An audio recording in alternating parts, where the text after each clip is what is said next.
In today's college football landscape, nothing matters more than winning national championships. And winning a national championship starts with winning your non-conference games. For Iowa State, then, the question is, should the Cyhawk rivalry be played every single year? Well, I think the answer is yes, but there's also a lot to consider.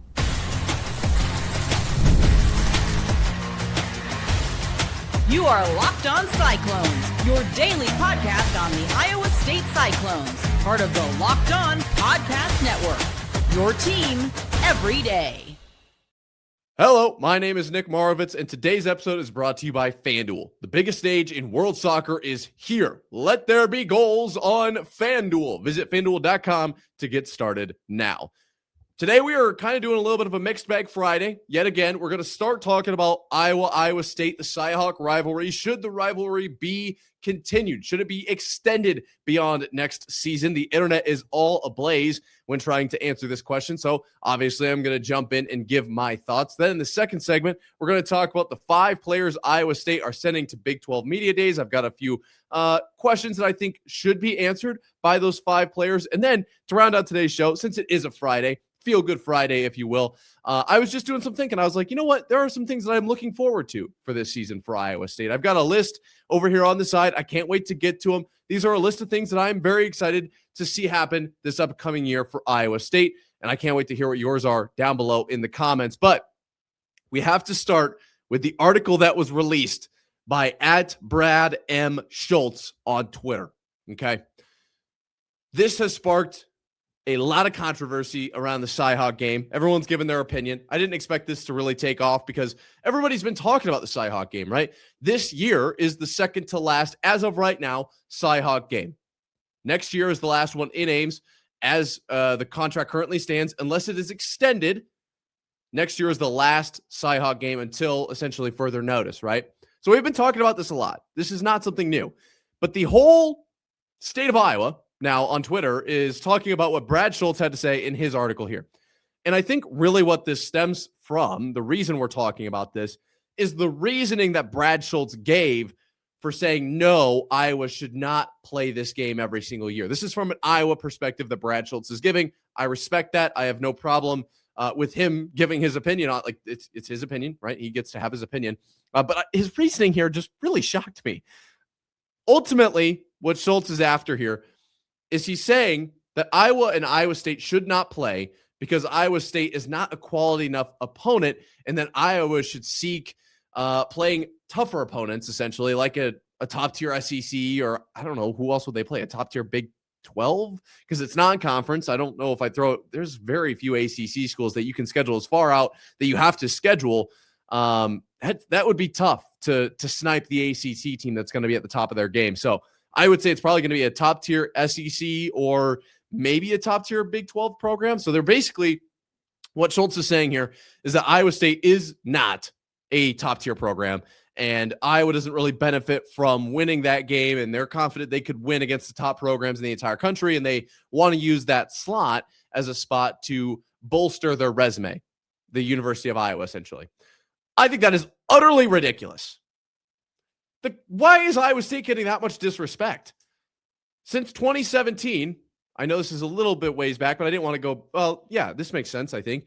Iowa State has been to 2 Big 12 championship games. They have 13 wins over AP top 25 opponents. You might not say that's a lot, but Iowa only has 6. They won the Fiesta Bowl, which was a New Year's Six bowl back in 2020 when it still mattered.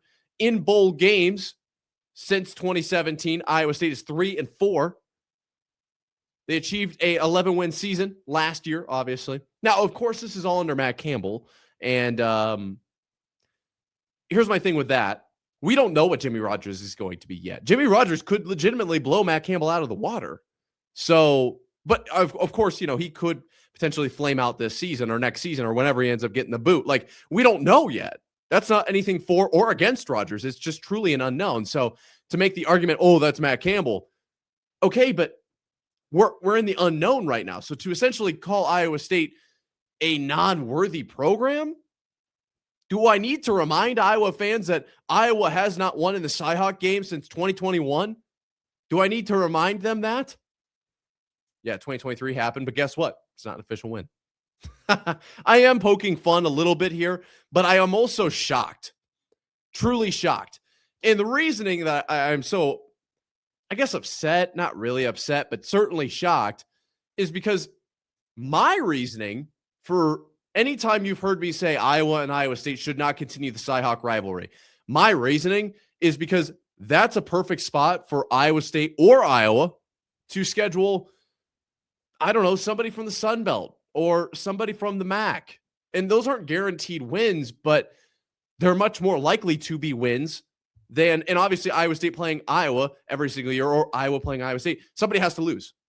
Like between those two teams, if you're looking at, you want both Iowa schools to succeed, you playing each other means somebody has to lose. Unless you tie, I guess. I don't know what that would even look like. Right? So you ultimately, by not playing each other, could both earn wins. And to both earn wins, it would make sense to play somebody from a, I don't know, group of 6 school. Pick somebody from the Mountain West. Right? Like I'm not picking on any particular school here, but are you saying that Iowa State has a better chance of beating Iowa than they do of beating Sam Houston or of beating Florida Atlantic? Or like, I'm thinking of schools that I generally use as dynasties for rebuilding in college football 26. Like, I would rather Iowa State go into conference play 3-0, but I guess that's why it's so shocking to me is that they being Schultz is that Schultz is taking the angle that Iowa needs to play tougher opponents. Maybe over the last 100 years, Iowa State hasn't been on the same plane as Iowa. Okay, I get it. Before Matt Campbell, Iowa State was not that good. Actually, they were quite bad. I'm not going to sit here and completely be delusional and say that Iowa State's the best program of all time. Iowa State in any given year could beat any given opponent. That's ridiculous. All right, I'm an Iowa State fan. Like, I know where Iowa State's come from, and that's why it's so fun to watch them now, because it's like blowing my mind every time they take the field, and I'm very excited about what the season could look like. Stick around for segment 3 for what exactly I'm excited for. But to say that Iowa State is not a quality opponent essentially tells me that you're stuck back in the Hayden Fry era. What are we doing? Are you serious? Over the last 5 years, 10 years, Iowa State is a irrelevant program? They're not. They're just not. Now, here is the argument that I will listen to is that we don't know what Iowa State looks like coming up this year. We don't know what Iowa State looks like next year. We don't know what Iowa State looks like 5 years from now. We don't know what Iowa looks like 5 years from now. To be fair, the future is just as uncertain for Iowa as it is for Iowa State, as it is for Notre Dame. It's just, we don't know. And Iowa State, of course, has a little bit more uncertainty because of the new head coach and the new staff and the new roster and the new everything, right? I get that. I can hear that argument. But to claim that some of these claims in this article are insane to me. Talking about, what Iowa State's done over basically the last 100 years. I don't agree with that perspective.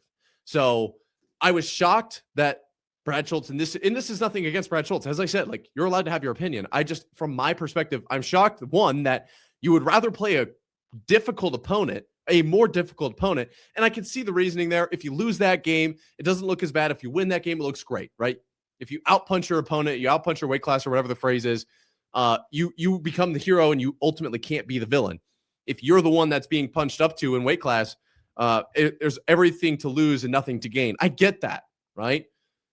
But I would rather just take the easy win. So I was shocked in that regard. Then I was shocked to hear that, well, Iowa State's not relevant. Well, over the last 5-10 years, they absolutely are. Absolutely. Been in the Big 12 championship game twice. How'd they turn out? I was at one of them. I will never forget Cam Scadaboo being a literal dump truck all over Iowa State. I'll never forget that. All right, I was there. So I'm not saying that Iowa State is this like top tier program in the country, but to say that they're essentially irrelevant is insane to me. Ultimately, you guys know this. If you've been subscribed, if you haven't, it's free down below. Iowa State should play Iowa every single year from a fan perspective. From a university perspective, I don't think it makes a ton of sense. I would rather probably Iowa State take a free win. You go into conference play 3-0 in theory. That's an added win, or at least, at the very least, not a loss on your resume when you're looking at a 2014 playoff or potentially a 12-team playoff, whenever it gets moved, your resume looks just a little bit better, right? I don't think Iowa State's going to take the angle where you're playing tougher opponents. I don't think that's the case. I think it would be smarter to play a weaker opponent in that slot. So a lot with this article that I was shocked by. I can't cover it all in 10 minutes, but the internet was certainly ablaze on this one, and I wanted to just chime in. I'm not going to lie. This was fun, and that's what makes the Cyhawk game so fun, is just everything that comes with it, and I don't want it to go away, personally, just as a fan. That being said, we do need to shift gears and talk about Iowa State sending 5 guys down to the Big 12 football media days. Who's going? What do I expect from them? We'll talk about that coming up right here after this. But first, a word from our friends over at FanDuel. The biggest stage in world soccer is here, and every match feels like it has the potential for a memorable moment. One goal can completely change the energy of a game, shift momentum, and alter the outcome in an instant. That's what makes tournament soccer so exciting, from the opening whistle to the final kick. Now, FanDuel is giving fans another reason to stay locked in to every match with every goal pays. Bet on a match and get bonus bets for every goal scored in that match. More goals mean more bonus bets. All you have to do is turn on your token. When I'm looking at this World Cup, obviously we're rounding out group play, some big-time matchups coming down the pipe. Obviously, France, that one's going to be electric. Mbappe, what is he going to be able to deliver? But then I'm looking forward to the USA, Bosnia-Herzegovina. I mean, that one, yes, the loss to Turkey was not fun, but I think they can start off very strong in actual tournament play. And I mean, Pulisic being back is beyond electric. So that being said, from the opening whistle to the final kick, let there be goals on FanDuel. Visit FanDuel.com to get started now. Iowa State will be sending 5 players down to Big 12 football media days. I'll tell you right now, 3 returners, 2 newcomers. Cannot wait to hear what these guys have to say. Before I get to who exactly it is and what exactly I want to hear from them, first, I just want to thank you for making this your first watch or listen of the day. Thank you so much. Could not do this without you. Remind you can get your daily Cyclones fix completely ad-free by joining the Everydayer Club today. Start your 7-day free trial right now and get closer to your team without the interruptions. Click the link in the show notes or go to lockedoncyclones.supercast.com to claim your free trial. Again, thank you so much. All right. So the 5 players that are going down to Big 12 football media days, I believe July 8th is what I'm seeing here from the official @CycloneFB release. I'm going to go right to left here based on the graphic. Aiden Flora, running back, dog. Isaac Terrell, defensive lineman, dog. Jalen Rayner, quarterback, dog. David Coffey, cornerback, dog. Last but not least, Kyle Conrarty, kicker, dog. I cannot wait. Is there a better group of 5 for Iowa State to send down to media days? Of course, for the 3 returners, Conrarty, Coffey, Flora, they are going to be absolutely flooded with questions regarding Matt Campbell, the new team. What about the transition? What about when you found out? Yada, yada, yada. All right, let's get this out of the way. I don't think anybody cares anymore. I don't care. Players don't want to be asked it. I don't think most fans really want to hear the answer. I think we're past this. So I'm not necessarily saying that this is going to find all of the media down there, but we're past this. This happened at this point 7 months ago. Move on. Look at this season. I'm sure those guys are going to get a ton of those questions, but I really wanted to start there. That's not what I want to see from this media day. What I do want to see from the returners, from the guys like Conrarty, Coffey, Flora, the only question that I would be okay with, I think, tying essentially last year to this year, would be what kind of changes have you noticed? Something along those lines. How is practice different, right? It's still a little bit messy, but I do think it's an okay question because you're tying in, we're trying to get a look into what Jimmy Rogers is doing, what is different about this year, what will make Iowa State different. So I'm okay with that. It's not entirely focusing on the past. If anything, I'd say it's more so focusing on the future, but you just need a reference point. So I would be okay with that. And then for guys like Isaac Terrell and Jalen Rayner, two very different situations here. All right. And I'll revisit the three returners in a second. But for those two, I kind of want to bounce around between them.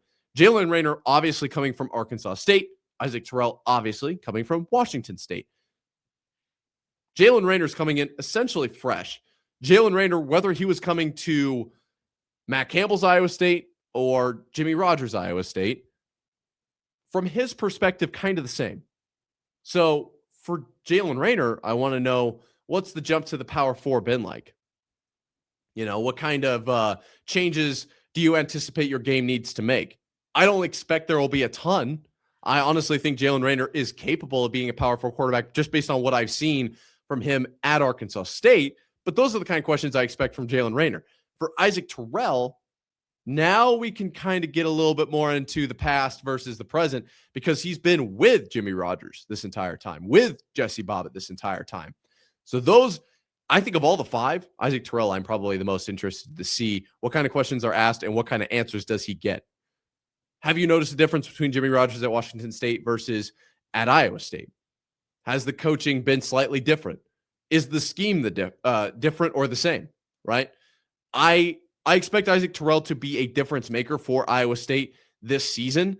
And obviously his experience, another good one would be, what have you done for all of the non-Washington State players this, spring and summer? Because you're familiar with the system, right? And so what have you done to get the rest of the team ready, more familiar with the system? We heard in spring ball about how these guys were pulling guys or keeping guys after practice, teaching them certain aspects, certain things you got to look for, getting set, like whatever it is, right?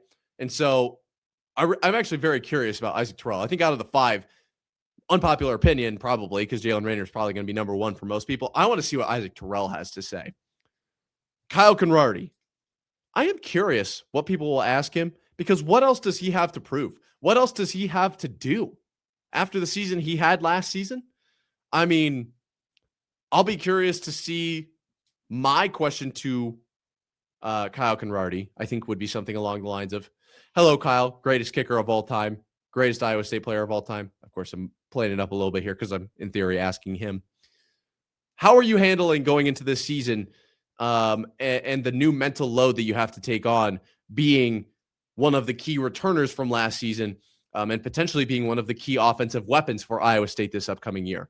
That would be a question I'd be really interested to hear, because of all of the uncertainty on Iowa State's roster, of all of the uncertainty on the staff, of the football program as a whole, there are returners. Like I said, David Coffey, Aiden Flora will be at football media days.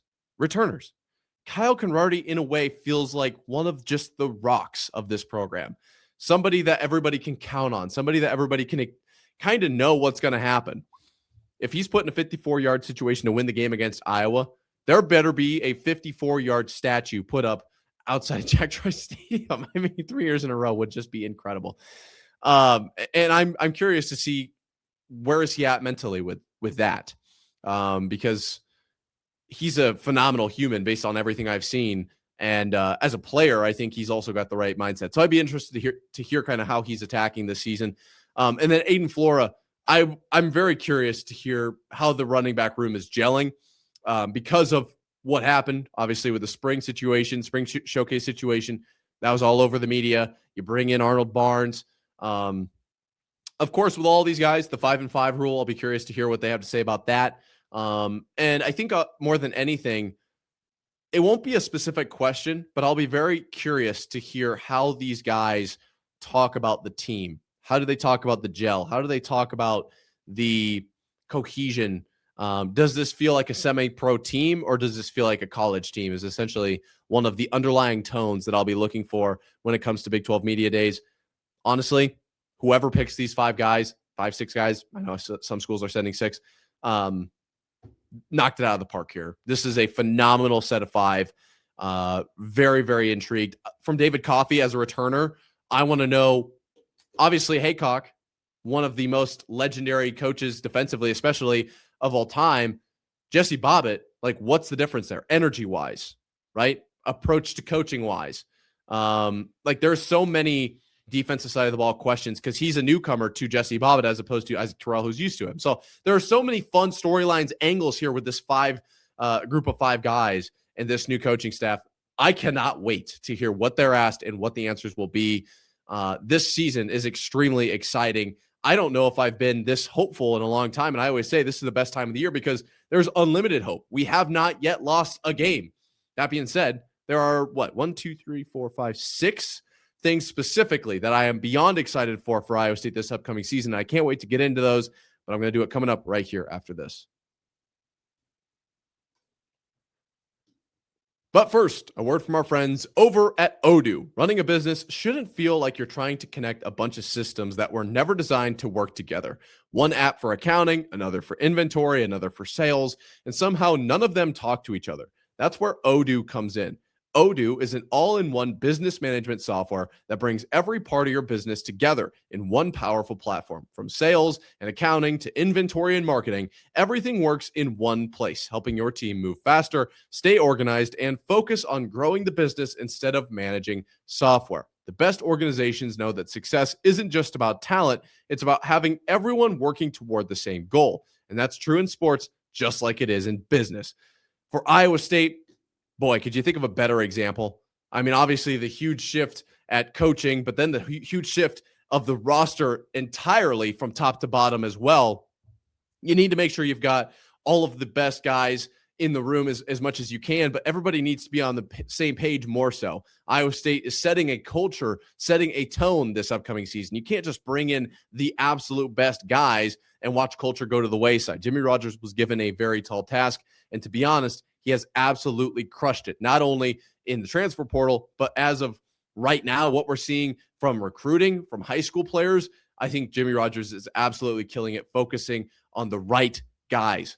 Great organizations win because operations matter. That's why you should get Odoo. Try for free today at odoo.com/lockedon. That's odoo.com/lockedon. Look, I'm going to be the first to say it. It is June 26th. We are in the middle of the offseason. All right. And as I sit here thinking about Iowa State football, which is pretty much all that really goes through my brain, and a little bit of Iowa State basketball as well, a little bit of the Campanile, right? Sometimes I think about Beer Cheer and the green top and how they're taking all my money. Obviously, a reference to the. Anyways, one of the things that popped in my brain was, what am I excited for about this upcoming season specifically? Right? Obviously, everyone's excited for football to be back. Everyone's excited to see what Jimmy Rogers can do. But could I name some specific events that I am excited for this upcoming year? And I thought the first one made a ton of sense.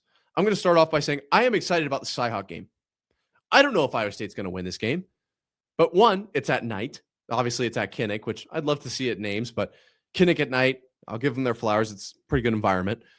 But also from that perspective, this is Iowa State's first real game. Your first game against SEMO, we'll see what Iowa State shows. There's going to be some plays I get really excited about.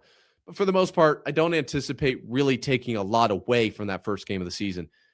Iowa will be the first real test for Iowa State, for Jimmy Rogers, for Jalen Rayner, right? For the running back room, whatever ends up happening there, because it'll probably be by committee, for the defensive line, for Jesse Bobbitt as a defensive coordinator. This will be the first chance we really get to look and see what Iowa State is capable of. And I'm very excited for that. Win, loss, draw, tie, win by 80, lose by 80, win by a last-second field goal, lose by a last-second field goal. I'm not even really concerned necessarily about the outcome.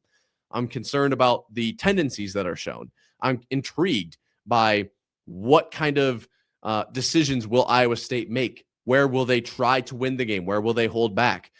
What kind of offense will they run? What kind of defense will they run? Will it be an Arizona-style defense from last season where you essentially send 11 guys with their eyes closed as heat-seeking missiles towards the ball? Or will it be a very calm, cool, and collected, methodical,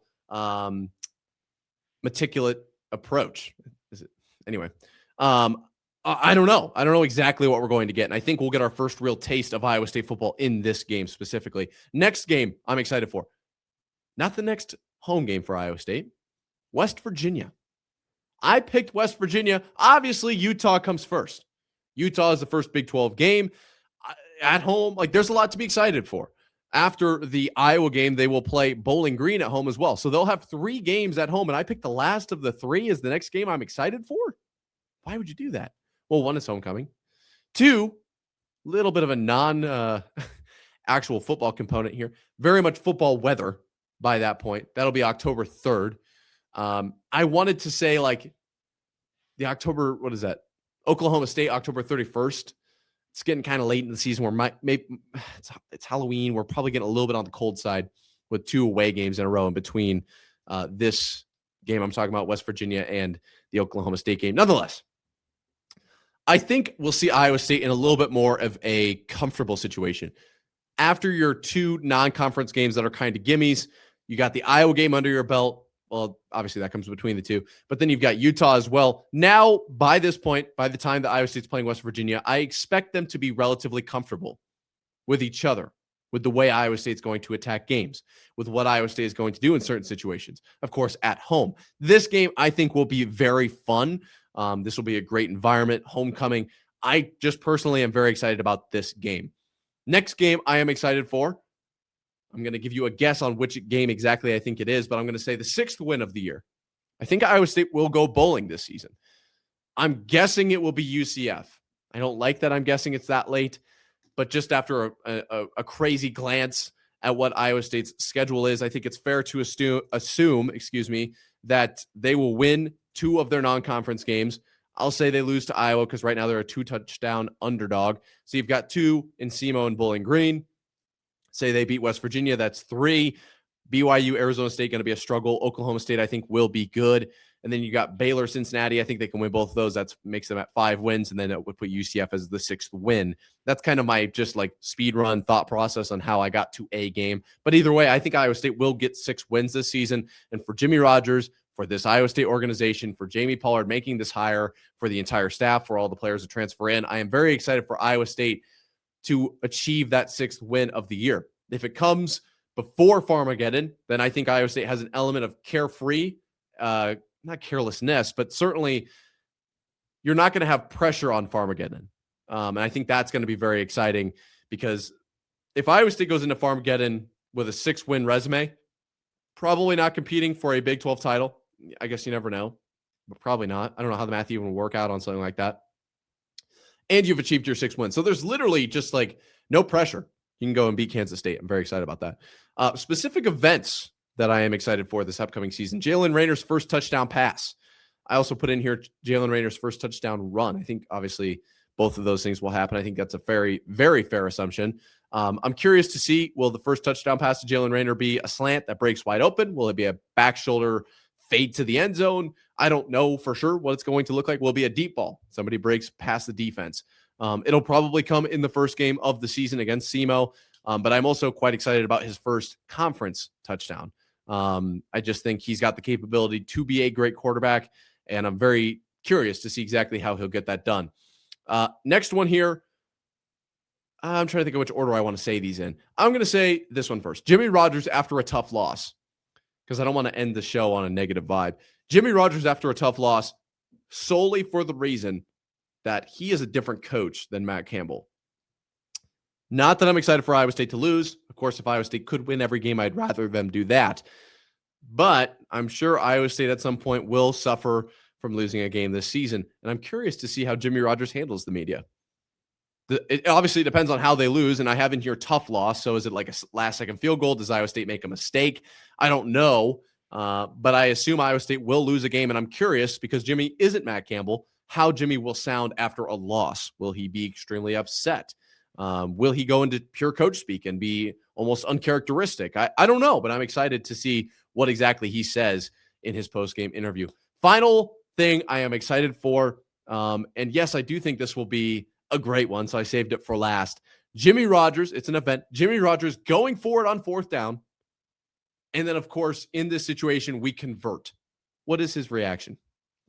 I do imagine, just the way that I know Jimmy Rogers up until this point through media and such, that we will be relatively aggressive on 4th down. I shouldn't say we. That Iowa State will be relatively aggressive on 4th down. I think Jimmy Rogers will go for it a fair amount. And that means he's going to get it a few times. The first time he gets it on 4th down, I imagine there will be some emphatic reaction. And I cannot wait to see Jimmy Rogers, I would say, boil over, because that's how I view, Matt Campbell. Very calm, stoic until something happens and he boils over. I think Jimmy Rogers is just going to be like a player's coach. We're getting Tyler Roll and Jesse Bobbitt under him, and then Jimmy Rogers. I just really think we're going to get a coaching staff that is very emphatic, enthusiastic, shows their emotions on their sleeve. And I think Jimmy Rogers going for it on a fourth down, especially if it's like a 4th and 4, 4th and 5 type of situation, really dicey. Maybe there's a little bit too much time left on the clock for it to be a have to have it situation. I could see Jimmy Rogers absolutely going berserk after they get it on 4th down and just pumping energy into that offense. I cannot wait to see that. I imagine it'll happen this season. That being said, curious what you think. What's going to happen with Cyhawk? What would you like to happen?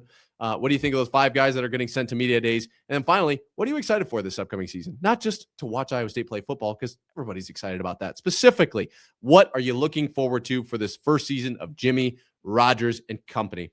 That being said, that is going to do it for today. Have a phenomenal weekend. Hit subscribe down below. It's completely free. That being said, until next time, Cyclone fans, sayonara.